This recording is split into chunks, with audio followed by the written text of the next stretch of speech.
Right. Good morning to everybody, welcome to all. ఈరోజు మనము ఈ ఫారెస్ట్ బీట్ ఆఫీసర్ ఎగ్జామ్ సంబంధించి ప్రిలిమ్స్ క్వశ్చన్ పేపర్ని ఒకసారి మనం గమనిద్దాం. ఈ ప్రిలిమ్స్ క్వశ్చన్ పేపర్లో అడిగిన క్వశ్చన్స్ ఏవైతే ఉన్నాయో వాటిని నేను ఈ పీపీటీ రూపంలో ఎక్స్ప్లెయిన్ చేయడానికి ఈ విధంగా తయారు చేశాను.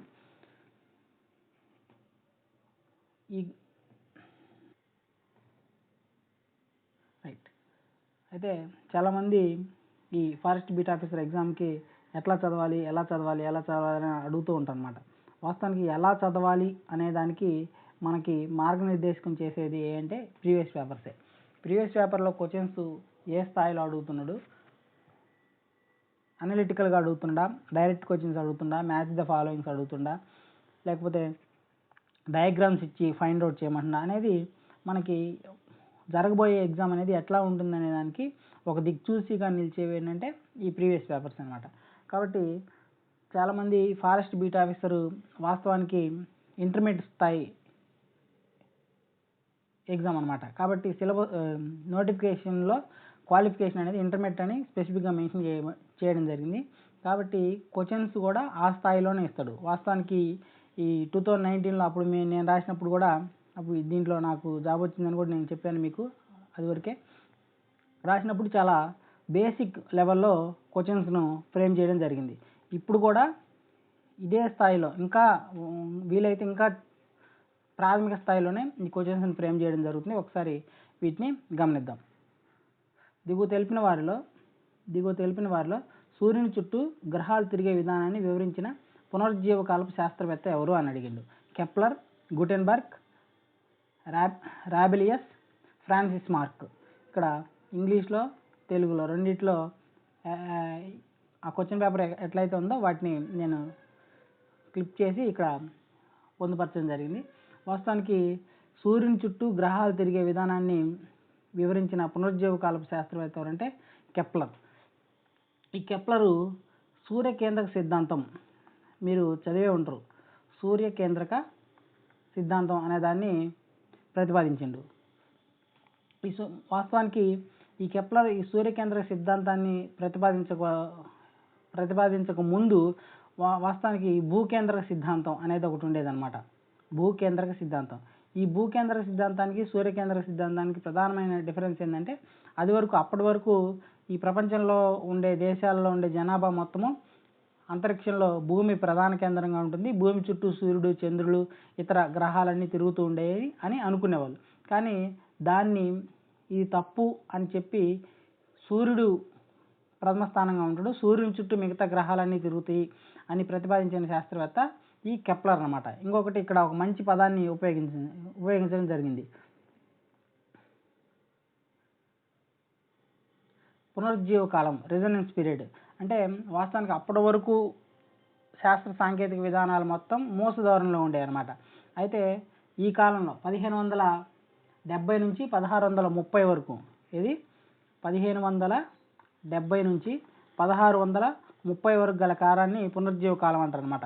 వాస్తవానికి ఈ అప్పటి వరకు ఉన్న మోస ధోరణిని ఈయన వ్యతిరేకించి భూకేంద్ర సిద్ధాంతాన్ని వ్యతిరేకించి సూర్యకేంద్ర సిద్ధాంతాన్ని ప్రతిపాదించినందుకు ఇతన్ని ఆ దేశం నుంచి కూడా వెలివేయడం జరిగిందనమాట. అది ఈ సూర్యకేంద్ర సిద్ధాంతంలో మళ్ళీ 3 పార్ట్స్ ఉంటాయి. 3 పార్ట్స్ ఏంటంటే వాటినే కెప్లర్ గ్రహగమన నియమాలు అంటారు. Kepler's law of planetary motions, గ్రహగమన నియమాలు. ఈ కెప్లర్ గ్రహగమన నియమాలు అనేవి ఉంటాయి అన్నమాట.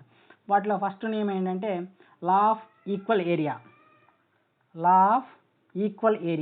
ఈ లా ఆఫ్ ఈక్వల్ ఏరియా దేనికి సంబంధించిందంటే అంటే సూర్యునికి దగ్గరగా గ్రహం తిరుగుతున్నప్పుడు అది వేగంగా తిరుగుతుంది.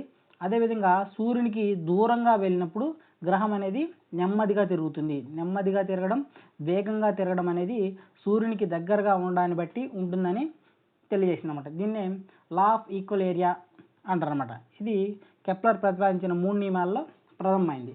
అలానే లా ఆఫ్ ఎలిప్సెస్ అంటే ఇప్పుడు ఈ సూర్యుడు ఇక్కడ ఉన్నాడు అనుకో, సూర్యుని చుట్టూ ఈ గ్రహాలు అనేవి వృత్తాకారంలో తిరగట్లేదు, సూర్యుని చుట్టూ గ్రహాలు అనేవి దీర్ఘ వృత్తాకారంలో తిరుగుతున్నాయి అని ప్రతిపాదించింది ఈ లా ఆఫ్ ఎలిప్సెస్, దీర్ఘ వృత్తాకార కక్షా నియమం అంటనమాట. తర్వాత లా ఆఫ్ హార్మోనీస్, ఇంకోటి మూడోది లా ఆఫ్ హార్మోనీస్. ఈ లా ఆఫ్ హార్మోనీస్ ఏం తెలియజేస్తుందంటే ఒక గ్రహము సూర్యుని చుట్టూ తిరిగే సమయం యొక్క వర్గానికి అది తిరిగిన ఏరియా అనేది భాగించినట్లయితే, ఏరియా క్యూబ్తో భాగించినట్లయితే ఎంత రేటుతోటి ఎంత వేగంతో ఆ గ్రహాలు సూర్యుని చుట్టూ తిరుగుతున్నాయనేది తెలుసుకోవచ్చు అనడానికి ఈ లా ఆఫ్ హార్మోనిక్స్ అనే సిద్ధాంతాన్ని ప్రతిపాదించడం జరిగింది. రైట్, అర్థమైంది కదా. సూర్యుని చుట్టూ గ్రహాలు తిరిగే విధానాన్ని ప్రతిపాదించిన శాస్త్రవేత్త కెప్లర్. ఈ కెప్లర్ ప్రతిపాదించిన ఈ సిద్ధాంతాన్ని సూర్యకేంద్రక సిద్ధాంతం అంటారు. అది అప్పటి వరకు ఈ కెప్లర్ ఈ సూర్యకేంద్రక సిద్ధాంతాన్ని ప్రతిపాదించక ముందు వరకు ఉన్న సిద్ధాంతం పేరు భూకేంద్రక సిద్ధాంతం. Right, geocentric theory. సూర్యకేంద్ర సిద్ధాంతాన్ని హీలియోసెంట్రిక్ థియరీ అంటారు. ఈ భూకేంద్ర సిద్ధాంతాన్ని ప్రతిపాదించిన వాళ్ళు ఎవరు? టాలమీ. సూర్యకేంద్ర సిద్ధాంతం అయితే కెప్లర్, భూకేంద్ర సిద్ధాంతం అయితే టాలమీ. రైట్, ఈ సూర్యకేంద్ర సిద్ధాంతంలో మళ్ళీ ఎన్ని సబ్లాస్ ఉంటాయంటే 3 సబ్లాస్ ఉంటాయి. Law of equal areas, law of ellipses, law of harmonies. Law of equal areas అంటే సూర్యునికి దగ్గరగా ఉన్న గ్రహాలు వేగంగా తిరుగుతాయి, దూరంగా ఉన్న గ్రహాలు నెమ్మదిగా తిరుగుతాయి. అలానే లా ఆఫ్ ఎలిప్సెస్ అంటే సూర్యుని చుట్టూ గ్రహాలు అనేవి వృత్తాకారంలో తిరగట్లేదు, దీర్ఘ వృత్తాకారంలో తిరుగుతాయి అని తెలియజేసేది law of ellipses. Law of harmonics అంటే సూర్యుని చుట్టూ గ్రహం తిరిగే వేగ నిష్పత్తి అనేది దాని యొక్క కాల యొక్క వర్గానికి, దాని యొక్క ఏరియా యొక్క ఘనానికి నిష్పత్తి భాగాహారం చేసినప్పుడు వస్తుంది అని ప్రతిపాదించడం జరిగిందనమాట. ఇది కెప్లర్ యొక్క హీలియోసెంట్రిక్ థియరీ. రైట్, నెక్స్ట్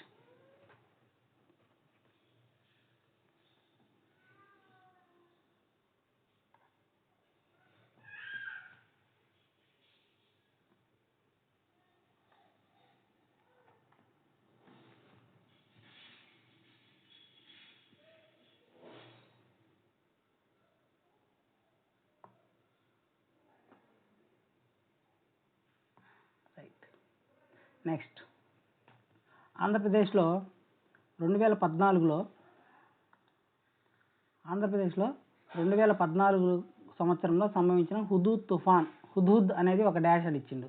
మామూలుగా బేసిక్గా న్యూస్ పేపర్ చదివే అలవాటు ఉన్న వాళ్ళందరికీ ఈ పదం అప్పట్లో ఐడియా ఉంటుంది. హుదూద్ అనేది ఒక భూకంపమా, తుఫానా, పీడుగా, భూపాతమా అని ఇచ్చింది అనమాట. హుదూద్ అనేది ఒక తుఫాన్. రైట్, ఏ కాంపిటేటివ్ ఎగ్జామ్ ప్రిపేర్ అయ్యేవారైనా ఖచ్చితంగా అప్పుడు కరెంట్ అఫైర్స్, వార్తల్లో నిలిచిన అంశాలని ఖచ్చితంగా చూసుకోవాల్సి ఉంటుంది. రైట్, ఈ హుదూద్ తుఫాన్ అనేది 2014 అక్టోబర్లో సంభవించడం జరిగిందనమాట. అక్టోబర్ 8, 6 నుంచి 12 వరకు ఆ కాలంలో 8వ తారీఖు తీవ్రతరం దాల్చడం జరిగింది. ఈ హుదూద్ తుఫాన్ అనేది వెరీ సివియర్ సైక్లోనిక్ తుఫాన్ అంటారు అనమాట. వెరీ సివియర్ సైక్లోన్ అంటారు దీన్ని.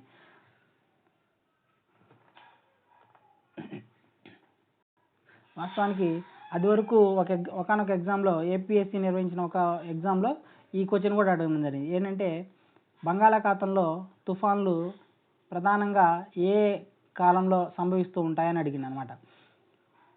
అక్టోబర్ నుంచి నవంబర్ మధ్య కాలంలో బంగాళాఖాతంలో ఎక్కువగా తుఫాన్లు సంభవిస్తూ ఉంటాయని అడిగింది. కాబట్టి వీటిని కూడా చాలా జాగ్రత్తగా గమనించండి. రైట్, అదేవిధంగా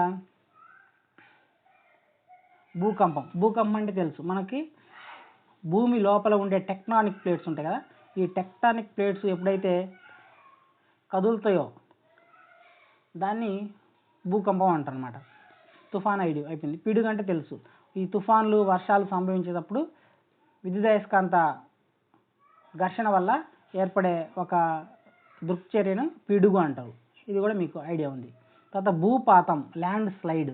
చాలా పదాలు తెలుగులో కొంచెం అర్థం కానట్టుంటాయి, అందుకని ఇంగ్లీష్లో చూసుకుంటే బెటర్ అనమాట మీరు తర్వాత రేపు ఎగ్జామ్లో కూడా. ల్యాండ్ స్లైడ్ అంటే వర్షాలు పడేటప్పుడు ఈ కొండలు ఏవైతే ఉన్నాయో ఈ కొండల మీద ఉన్న వర్షం దాటికి ఈ మట్టి కరిగిపోవడం వల్ల ఆ కొండల మీద ఉన్న రాళ్ళు అనేవి జాలువారుతాయి అనమాట.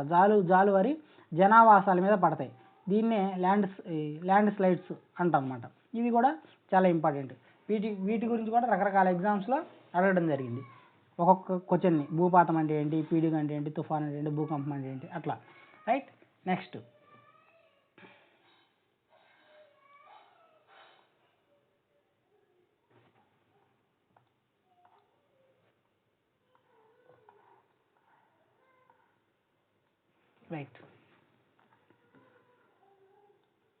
దిగువ తెలిపిన ఏ రాష్ట్రం కర్కాటక రేఖ వలన రెండుగా విభజించబడదు అని అడిగిండు.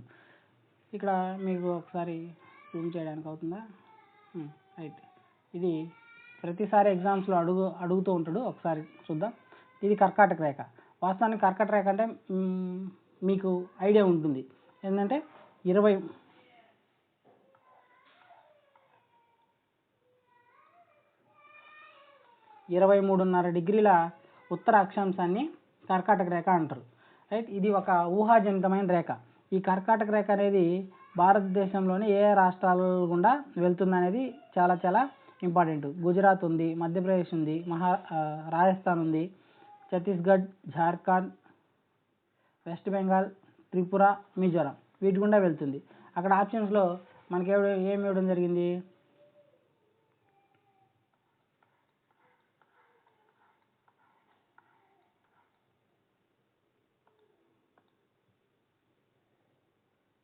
రైట్.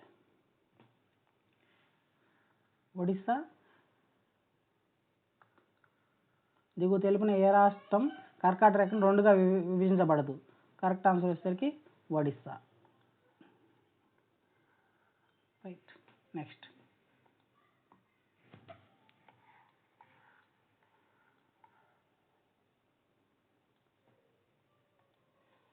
జమ్మూ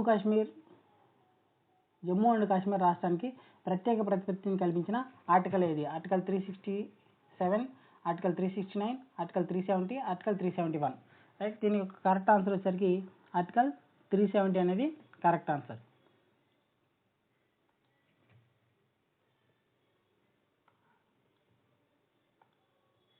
ఒక నిమిషం, జూమ్ ఇన్ అవ్వట్లేదు.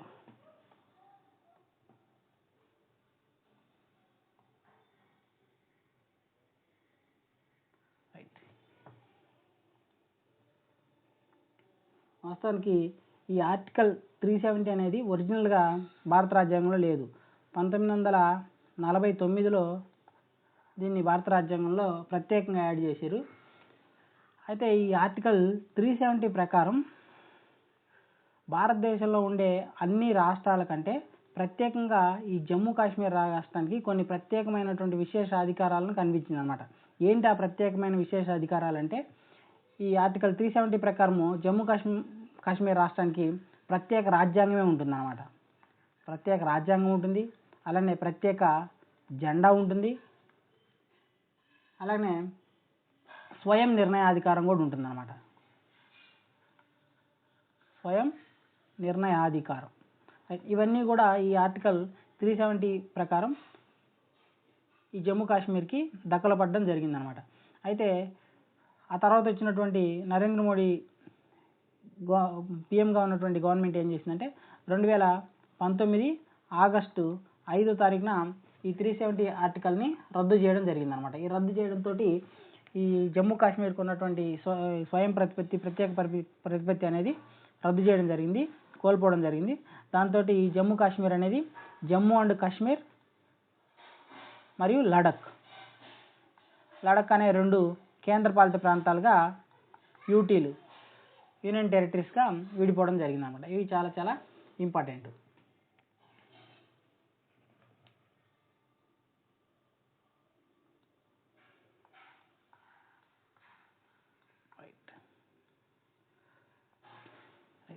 తిమ్మమ్మ మర్రిమానుకు సంబంధించి దిగువ ఇచ్చిన ప్రకటనలను సరైన దాన్ని గుర్తించమన్నాడు. తిమ్మమ్మ మర్రిమాను గురించి మీరు అనంతపురం డిస్టిక్, రాయలసీమ వాళ్ళకి బాగా ఐడియా ఉంటుంది. దాన్ని ఇక్కడ క్వశ్చన్ రూపంలో ఫ్రేమ్ చేసి అడగడం జరిగింది. తిమ్మమ్మ మర్రిమాను అనే మహా మర్రి వృక్షం ఆంధ్రప్రదేశ్ రాష్ట్రంలోని హార్సిలీ హిల్స్కు 70 కిలోమీటర్ల దూరంలో అనంతపురం జిల్లాలోని కదిరి ప్రాంతంలో కలదు అన్నాడు. రైట్, వాస్తవానికి ఈ పాయింట్ కరెక్టే. ఎందుకంటే ఈ తిమ్మమ్మ మర్రిమాను అనేది అనంతపురం జిల్లాలో కదిరికి 25 కిలోమీటర్లు, కదిరి నుంచి ఒక 25 కిలోమీటర్స్ దూరంలో గూటిబైల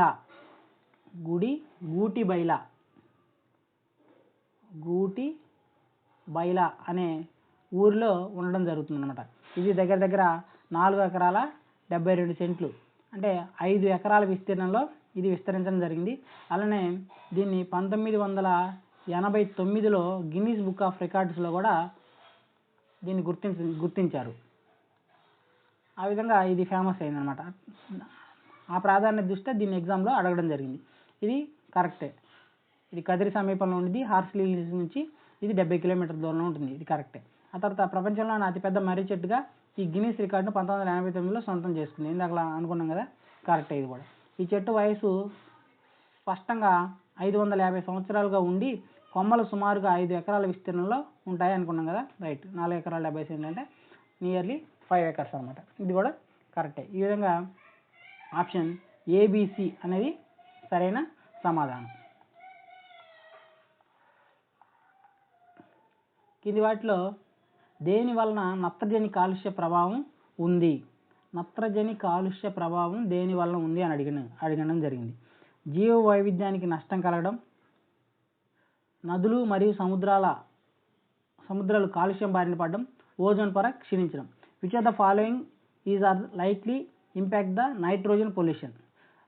నత్రజని కాలుష్యం, నైట్రోజన్ కాలుష్యానికి కారణమయ్యే ప్రభావాలను గుర్తించండి. ఏవేవి కారణాలు అంటుండు? Loss of biodiversity, pollution of rivers and seas, ozone depletion. వాస్తవానికి దీనికి కరెక్ట్ ఆన్సర్ ఏంటి అంటే ఏబిసి 2, 3 సరైనవే అని అర్థం అన్నమాట. వాస్తవానికి అసలు ఏంటయ్యా ఈ నత్రజని కాలుష్యం, నైట్రోజన్ పొల్యూషన్ అంటే ఏంటంటే వాతావరణంలో కానీ భూమిలో కానీ నైట్రేట్లు,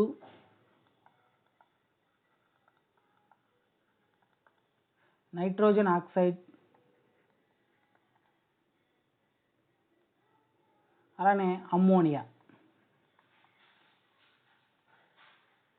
ఇది అనేది వాతావరణంలో కానీ భూమిలో కానీ తగు మోతాదు కంటే ఎక్కువగా ఉండడం లేకపోతే తక్కువగా ఉండడం, ఇట్లాంటి కారణాల వల్ల ఈ నైట్రోజన్ పొల్యూషన్ అనేది సంభవిస్తుంది అనమాట. జీవ వైవిధ్యానికి నష్టం. నైట్రోజన్ పొల్యూషన్ వల్ల జీవ వైవిధ్యానికి నష్టమా కాదంటే నష్టమే. ఎందుకంటే భూమిలో ఈ నైట్రోజన్ ఆక్సైడ్, అమ్మోనియా ఇది ఎక్కువ అవడం ఏమవుద్దంటే భూమిలో ఉండే మంచి సూక్ష్మజీవులు ఏవైతే ఉన్నాయో అవి కూడా చనిపోతాయి అన్నమాట. వాస్తవానికి మనకి బ్యాక్టీరియా కానీ సూక్ష్మజీవులు ఇట్లాంటివి ఏవైతే ఉన్నాయో అవి మంచి ఉంటాయి, చెడు ఉంటాయి అన్నమాట. ఇప్పుడు పాలను పెలుగుగా మార్చడానికి ఒక మంచి బ్యాక్టీరియానే కారణమవుతుంది, అవసరమవుతుంది. అదేవిధంగా అట్లా భూమిలో కూడా మొక్కలు పెరగడానికి మంచి సూక్ష్మజీవులు ఏవైతే ఉన్నాయో అవి రైతులు తెలియక ఈ నైట్రోజన్ ఎరువులను ఎక్కువగా వినియోగించడం వల్ల ఆ మంచి సూక్ష్మజీవులు అనేవి చనిపోతూ ఉన్నాయన్నమాట.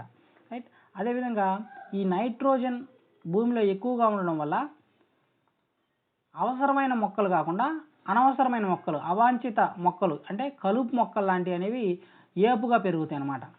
అవసరమైన మొక్కలు పెరగకుండా కలుపు మొక్కలు ఏపుగా పెరుగుతాయి అన్నమాట.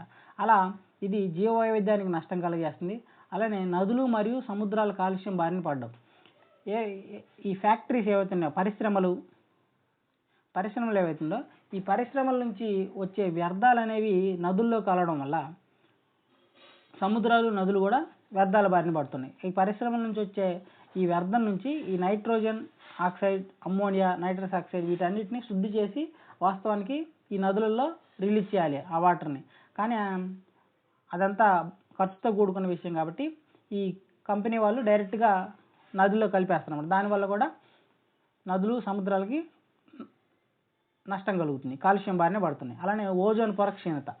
ఈ ఓజోన్ నైట్రస్ ఆక్సైడ్ అనుకున్నాం కదా, ఈ నైట్రస్ ఆక్సైడ్ అనేది మనకి 3 పొరలు ఉంటాయి: ట్రోపోస్ఫియర్, స్ట్రాటోస్ఫియర్, అయోనోస్ఫియర్. ఈ స్ట్రాటోస్ఫియర్తో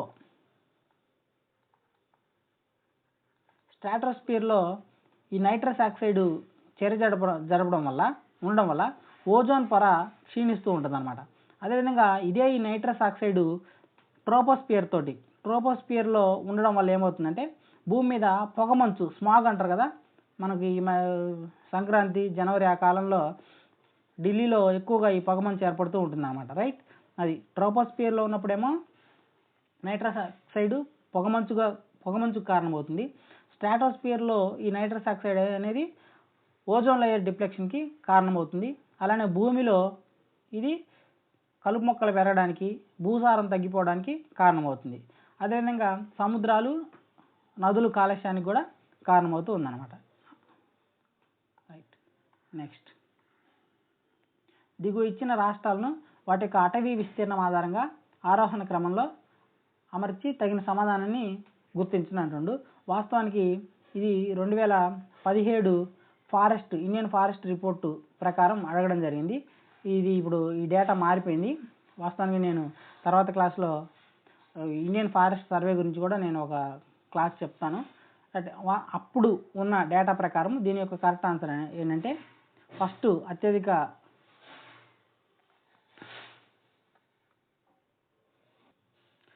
అసెండింగ్ ఆర్డర్ తక్కువ నుంచి ఎక్కువగా అమర్చినప్పుడు ఫస్ట్ ఆంధ్రప్రదేశ్ ఉంటుంది తక్కువ, తర్వాత తమిళనాడు కొంచెం ఎక్కువ ఉంటుంది, ఆ తర్వాత కర్ణాటక, తర్వాత ఒడిస్సా.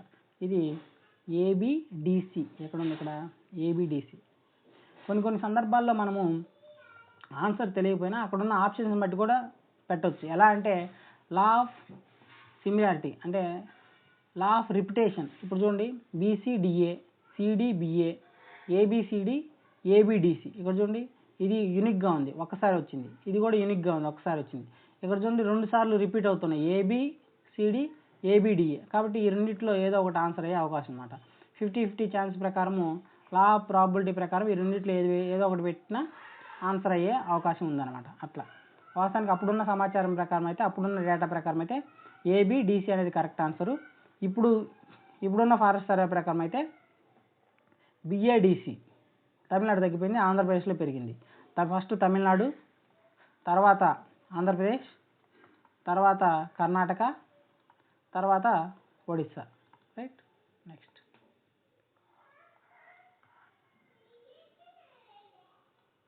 నెక్స్ట్ భారత జాతీయ అటవీ నివేదిక Indian state forest report IFSR 2017 ప్రకారం అటవీ విస్తీర్ణంలో నీటి వనరులు అత్యధిక పెరుగుదలను నమోదు చేసిన రాష్ట్రం ఏది అంటుండు. అటవీ విస్తీర్ణంలో నీటి వనరులు, ఇప్పుడు మామూలుగా అడవుల్లో మనకి చెక్ డ్యాములు, సెలయేళ్ళు, సరస్సులు, చెరువులు అట్లాంటివి కూడా మీకు ఉంటాయి. వాస్తవానికి మీరు ఫారెస్ట్ బీట్ ఆఫీసర్ అయిన తర్వాత మీరు ఒకసారి చూస్తారు. అట్లా ఈ అటవీ సంరక్షణలో భాగంగా నీటి సంరక్షణకు సంబంధించి రకరకాల కార్యక్రమాలు చేపడుతుంటారు. చెక్ డ్యామ్లని, వాటర్ షెడ్స్ అని అట్లాంటివి కడుతుంటారు అన్నమాట. వీటిని అత్యధికంగా రూపొందించడం వల్ల ఒకానొక రాష్ట్రంలో, ఏ రాష్ట్రంలో అత్యధికంగా నీటి వనరులు పెరుగుదల అత్యధికంగా నమోదు కాబడింది అని అడగడం జరిగిందనమాట. దీని యొక్క కరెక్ట్ ఆన్సర్ వచ్చేసరికి మహారాష్ట్ర.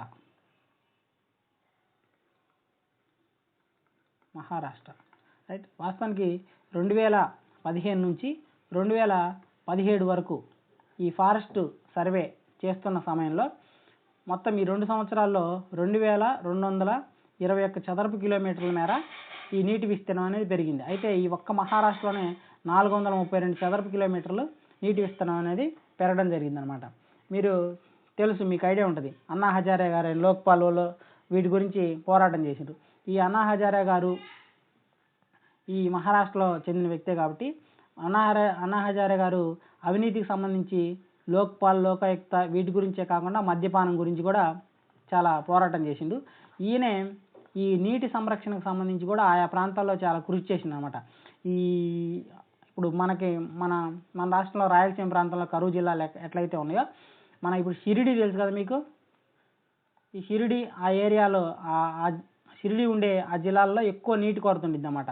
ట్రైన్స్లో నీటిని ట్రాన్స్పోర్ట్ చేస్తుంటారు. మన ప్రాంతాల్లో అయితే ట్రాక్టర్స్లో నీటిని ట్రాన్స్పోర్ట్ చేస్తే, ఇక్కడ ట్రైన్స్లో నీటిని ట్రాన్స్పోర్ట్ చేస్తుంటారు.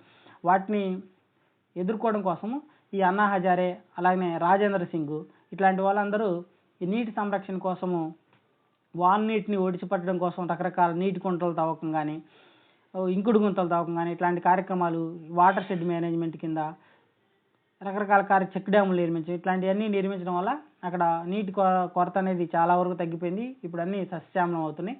అదే విధానాన్ని ఈ ఫారెస్ట్ డిపార్ట్మెంట్ వాళ్ళు కూడా అనుసరించడం వల్ల ఆ 2017 ఫారెస్ట్ రిపోర్ట్ ప్రకారం మహారాష్ట్రలో అత్యధికంగా నీటి వనరులు అనేవి పెరగడం జరిగిందనమాట. ఇది చాలా ఇంపార్టెంట్. రాజేంద్ర సింగ్, ఇది ఒకసారి ఎగ్జామ్లో మన ఏపీఎస్సీ ఎగ్జామ్లోనే అడగడం జరిగింది. రాజేంద్ర సింగ్, ఈయనని వాటర్ మ్యాన్ ఆఫ్ ఇండియా అంటారు అనమాట. రైట్.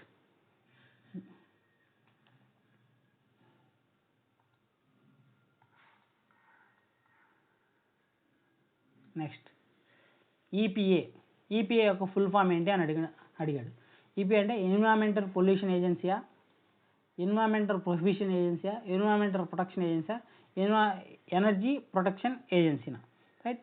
ఈపీఏ అంటే ఎన్విరాన్మెంటల్ ప్రొటెక్షన్ ఏజెన్సీ. కొన్ని క్వశ్చన్స్ ఆప్షన్స్ని బట్టి కూడా మనం పెట్టేయచ్చు. ఎన్విరాన్మెంట్ పొల్యూషన్ ఏజెన్సీ, పొల్యూషన్ చేయడానికి ఏ ఏజెన్సీని ఏర్పాటు చేయరు కాబట్టి ఇది తప్పు. తర్వాత correct. Environmental prohibition agency, environment అంటే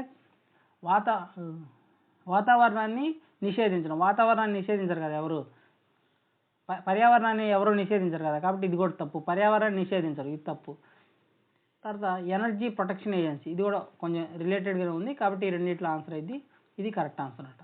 ఎన్విరాన్మెంటల్ ప్రొటెక్షన్ ఏజెన్సీ. అసలు ఏంటి ఎన్విరాన్మెంటల్ ప్రొటెక్షన్ ఏజెన్సీ అంటే దీన్ని 1970లో అమెరికా రూపొందించిందనమాట. దీని యొక్క ప్రధాన కార్యాలయం కూడా వాషింగ్టన్లో ఉంటుంది. ఈ ఎన్విరాన్మెంటల్ ప్రొటెక్షన్ ఏజెన్సీ యొక్క ప్రధాన పని ఏంటి అంటే గాలి, నీరు, భూమి, ఈ 3 కాలుష్యం బారిన పడకుండా రకరకాల కార్యక్రమాలని ఇది చేపడుతూ ఉంటుంది. ఆ కార్యక్రమాలు ప్రపంచంలో ఉండే వివిధ దేశాలు కూడా అనుసరించేలాగా చర్యలు తీసుకోవడం దీని యొక్క ప్రధాన ఉద్దేశం అనమాట. ఇది ఎన్విరాన్మెంటల్ ప్రొటెక్షన్ ఏజెన్సీ గురించి. తర్వాత పర్యావరణ అనుకూల వినియోగదారుల ఉత్పత్తులను గుర్తించడానికి ప్రభుత్వం పరిచయం చేసిన గుర్తు ఏది అంటుంది. రైట్. ఏదైనా మనం ఒక వస్తువు కొంటాం, ఆ వస్తువు అనేది పర్యావరణానికి అనుకూలమా లేకపోతే పర్యావరణానికి చేటు చేసిద్దా అనేది గుర్తించడం కోసం భారత ప్రభుత్వం ఒక గుర్తును ప్రతి ప్రోడక్ట్ మీద గుర్తించడం జరిగింది అనమాట. కొన్ని ప్రోడక్ట్ల మీద గుర్తించిద్ది అనమాట. అదేంటంటే అగ్మార్కా, ఎకోమార్కా, ఐఎస్ఐ మార్కా, వాటర్ మార్కా. రైట్. ఈ అగ్మార్క్ అనేది వ్యవసాయ ఉత్పత్తుల నాణ్యతను గుర్తించడానికి, వ్యవసాయ ఉత్పత్తుల నాణ్యతను గుర్తించడానికి ఉపయోగించే ఒక బ్రాండింగ్ సింబల్ అనమాట. ఇది అగ్మార్క్ సంబంధించి. ఇక్కడ మనం క్వశ్చన్ అడిగింది ఏంటి, చాలామంది అప్పుడు మేము ఎగ్జామ్ రాసినప్పుడు ఇది పెట్టారు కరెక్ట్ ఆన్సర్, కానీ అది తప్పు. ఎకోమార్క్. ఏదైనా ఒక ఉత్పత్తి మీద, ఏదైనా ఒక ప్యాకెట్ మీద ఈ ఎకోమార్క్ సింబల్ ఉందనుకో, ఇది పర్యావరణ అనుకూల ఉత్పత్తి. అంటే ఈ ఉత్పత్తిని మీరు వినియోగించిన తర్వాత కూడా ఇది పర్యావరణానికి ఎటువంటి హాని చేయదు. ఫర్ ఎగ్జాంపుల్ ఒక ప్లాస్టిక్ సంచి ఉందనుకో, ఇది పర్యావరణానికి హాని చేసిద్ది, దాని మీద ఎకోమార్క్ గుర్తుండదు. కానీ ఏదైనా ఒక అరటి తొక్కతోటి చేసిన ప్లేట్ కానీ లేకపోతే అరటి తొక్కతో చేసిన బ్యాగ్ కానీ అట్లాంటి ఉందనుకో, దాని మీద ఈ ఎకోమార్క్ ఉంటుంది అనమాట. ఈ ఎకోమార్క్ ఉండడం వల్ల ఇది తర్వాత పర్యావరణంలో భూమిలో కలిసిపోతుంది, పర్యావరణానికి ఎటువంటి హాని చేయదు అని మనం గమనించవచ్చు అన్నమాట. అట్లాంటి ప్రోడక్ట్ని చదువుకున్న వాళ్ళుగా మనం పర్చేజ్ చేస్తే పర్యావరణాన్ని పరోక్షంగా కూడా మనం సంరక్షించిన వాళ్ళు అవుతాం అనమాట. రైట్. తర్వాత ఐఎస్ఐ మార్క్ అంటే తెలుసు. ఐఎస్ఐ మార్క్ అంటే భారత ప్రమాణాల సంస్థ, ఇండియన్ స్టాండర్డ్స్ ఇన్స్టిట్యూట్. అంటే ఏదైనా ఒక ప్రోడక్ట్కి భారతదేశానికి ప్రతి ప్రోడక్ట్కి సంబంధించి కొన్ని ప్రమాణాలు ఉంటాయన్నమాట. ఆ ప్రమాణాల ప్రకారం దాన్ని రూపొందించారా అనేది తెలుసుకోవడం కోసం ఈ ఐఎస్ఐ మార్క్ అనేది ఏర్పాటు చేస్తారు. ఎకో మార్క్ అంటే పర్యావరణ అనుకూలమని, అగ్మార్క్ అంటే వ్యవసాయ ఆధారిత అనమాట, వ్యవసాయ పరంగా మంచి నాణ్యత కలిగి ఉంది అని. తర్వాత వాటర్ మార్క్ అంటే తెలుసు, మీరు ఏదైనా బుక్ మీద బ్యాక్ సైడ్ లైట్గా కనపడుతుంటుంది అనమాట పేపర్స్ మీద, ఇది వాటర్ మార్క్. దీనికి కొంచెం సంబంధం లేదు, కన్ఫ్యూజ్ చేయడానికి అడిగింది అనమాట. నెక్స్ట్, శక్తిని కొలిచే ఎస్ఐ ప్రమాణం ఏది? Kilowatt, VAT, HP, joule. Right. శక్తిని కొలిచే ఎస్ఐ ప్రమాణం ఏది? ఇది కూడా ఎగ్జామ్లో మనకి తరచూ ఈ ప్రమాణాలు అడుగుతూ ఉంటాడు. ఎస్ఐ అంటే ఇంటర్నేషనల్ సిస్టమ్ ఆఫ్ యూనిట్, దీన్ని ఎస్ఐ అని పలుకుతారు అనమాట. రైట్.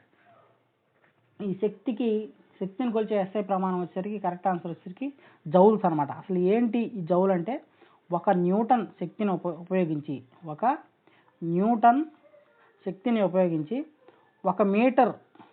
1 మీటర్ దూరంలో ఒక వస్తువుని కదల్చగలిగితే, 1 మీటర్ దూరం పని జరిగితే, 1 న్యూటన్ శక్తిని ఉపయోగించి 1 మీటర్ దూరం ఒక వస్తువు కదలడాన్ని లేదా 1 మీటర్ దూరం పని జరగడాన్ని జౌల్ అంటారనమాట. రైట్. అది నెక్స్ట్ కిలోవాట్ అంటే తెలుసు. కిలోవాట్ కూడా శక్తిని కొలిచేదే. కాకపోతే ఈ కిలోవాట్ దేనికి సంబంధించి అంటే, సమయానుసారంగా కాలంతో పాటు ఎంత శక్తి వినియోగించబడుతుంది అనేది తెలియజేయడానికి ఈ కిలోవాట్ ఉపయోగిస్తారు. మనం ఇంట్లో కరెంట్ మీటర్స్ ఉంటాయి కదా, ఆ కరెంట్ మీటర్స్ యొక్క వాడకం అనేది ఈ కిలోవాట్లలోనే వస్తుంది అనమాట. Kilowatts, kilowatt hours. రైట్. అలానే వ్యాట్ అంటే 1000 వ్యాట్లు కలిస్తే 1 కిలోవాట్ అయింది. ఇవన్నీ చాలా బేసిక్స్. అలానే హెచ్పి అంటే 746 వ్యాట్స్ కలిపితే 1 హెచ్పి అవుద్ది అనమాట. రైట్. 1000 వ్యాట్స్ అయితే 1 కిలోవాట్స్, 746 వ్యాట్స్ అయితే 1 హెచ్పి, హార్స్ పవర్. రైట్. అన్ని శక్తిని కొలిచాయి. కాకపోతే ఎస్ఐ ప్రమాణం వచ్చేసరికి జౌల్ అనమాట. రైట్. నెక్స్ట్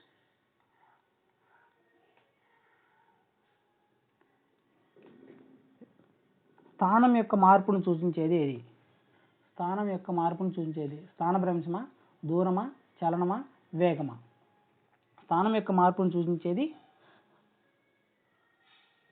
స్థానభ్రంశము. రైట్.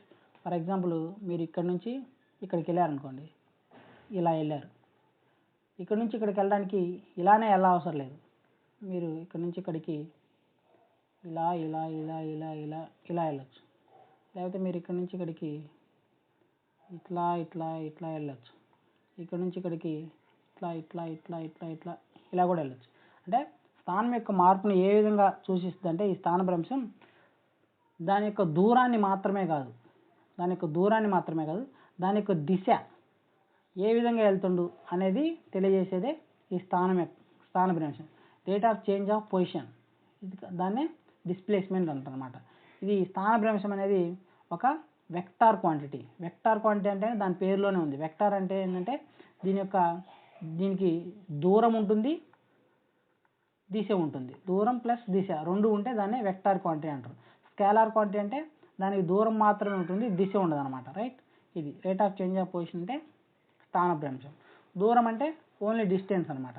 ఏ విధంగా పోయిండు ఈ పాయింట్ నుంచి ఈ పాయింట్కి అనేది దూరంలో ఉండదు. అది దిశ అనేది స్థానభ్రంశం మాత్రమే ఉంటుంది. చలనం అంటే ఒక వస్తువు ఒక ప్రదేశం నుంచి ఇంకో ప్రదేశానికి మార్పు, ఏ విధంగా ఒక ప్రదేశం నుంచి అది వరకు ఇక్కడ ఉండేది, ఆ తర్వాత ఇక్కడ ఉంది అంటే ప్రదేశం యొక్క మార్పుని సూచించేది చలనం అనమాట. రైట్. తర్వాత వేగం అంటే rate of change of displacement with time. ఇక్కడ నుంచి ఇక్కడ మనం వస్తున్నాం అని చెప్పుకున్నాం కదా, ఈ rate of change of displacement with time, ఎంత వేగంతో తను స్థానభ్రంశం చెందాడు అనేది తెలియజేసేదే వెలాసిటీ అనమాట. రైట్. చాలా చాలా ఇంపార్టెంట్. ఇది చాలా చాలా బేసిక్స్. ఒక్కసారి మామూలుగా ఏ బుక్ చదివినా కానీ కొంత అవగాహన ఉంటుంది. నెక్స్ట్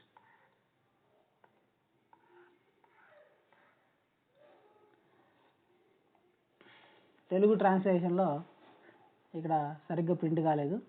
ప్రాథమిక, ఇది ఒరిజినల్ క్వశ్చన్ పేపర్లోని క్లిప్పే. ప్రాథమిక మరియు తుది స్థానాల మధ్య గల అతి దగ్గర మార్గాన్ని ఏమంటారు? దూరం అంటారా, స్థానభ్రంశం అంటారా, రేఖ అంటారా, మార్క్ అంటారా? ఇది కూడా మనం చూసాం. స్థానభ్రంశం. దూరం అంటే చెప్పాను, ఇక్కడ ఒక ప్రాంతం నుంచి ఇంకో ప్రాంతానికి స్ట్రైట్ దూరం, దీంట్లో దిశను మనం పరిగణలోకి తీసుకుంటాం. రైట్. నెక్స్ట్ రేఖ అంటే ఈ పాయింట్ నుంచి ఈ పాయింట్ మధ్య మనం ఇట్లా కలిపితే దాన్ని రేఖ అంటారు. మార్పు అనేది ఏం లేదు, ఊరికి అట్లా చూడడం జరిగింది. ఇట్లా ప్రాథమిక మరియు తుది స్థానాల మధ్య అతి దగ్గర దూరాన్ని స్థానభ్రంశం అంటారు అనమాట. అంటే ఫర్ ఎగ్జాంపుల్ ఇక్కడ నుంచి ఇక్కడికి వెళ్ళినప్పుడు, ఇక్కడ నుంచి ఇక్కడికి వెళ్ళాం, ఒక నిమిషం, ఏది షార్టెస్ట్ డిస్టెన్స్? ఇదే కదా షార్టెస్ట్ డిస్టెన్స్, దీన్నే స్థానభ్రంశం అంటారు అనమాట. రైట్. ఇది ఓకే, నెక్స్ట్ క్వశ్చన్స్ ఇంకా కొన్ని ఉన్నాయి, నెక్స్ట్ తర్వాత చూద్దాం. రైట్, ఇంకా రైట్ ఈ మిగతా క్వశ్చన్స్ నేను నెక్స్ట్ వీడియోలో ఎక్స్ప్లెయిన్ చేయడానికి ట్రై చేస్తాను. రైట్, ఇంకా దీనికి సంబంధించి ఫారెస్ట్ బీట్ ఆఫీసర్, మళ్ళీ FSO, forest section officer, forest beat officer సంబంధించి ప్రిపేర్ అయ్యే వాళ్ళ కోసం మనం ఒక WhatsApp channel, Telegram channel create చేసాము. వాళ్ళకి సంబంధించి ఏమైనా గైడెన్స్ ఇవ్వడానికి ఎవరైనా ఇంట్రెస్ట్ వాళ్ళు ఉంటే ఈ వీడియో డిస్క్రిప్షన్లో లింక్ ఇస్తాను, అలానే ఫస్ట్ కామెంట్లో కూడా వాట్సాప్ ఛానల్ లింక్ ఇస్తాను. ఎవరైనా జాయిన్ అవ్వాలనుకుంటే జాయిన్ అవ్వచ్చు. అయితే అలానే ఇంతవరకు మీరు చూశారు కాబట్టి మీకు ఐడియా ఉంటుంది కాబట్టి మీకు సంబంధించి మీకు మీ మొబైల్లో ఉన్న వివిధ రకాల వాట్సాప్ గ్రూపులలో ఈ వీడియోని షేర్ చేయవలసిందిగా మనవి. రైట్, ఇటువంటి విలువైన సమాచారం కోసం వాట్సాప్ ఛానల్, ఈ యూట్యూబ్ ఛానల్ని సబ్స్క్రైబ్ చేసుకోండి. Thank you very much.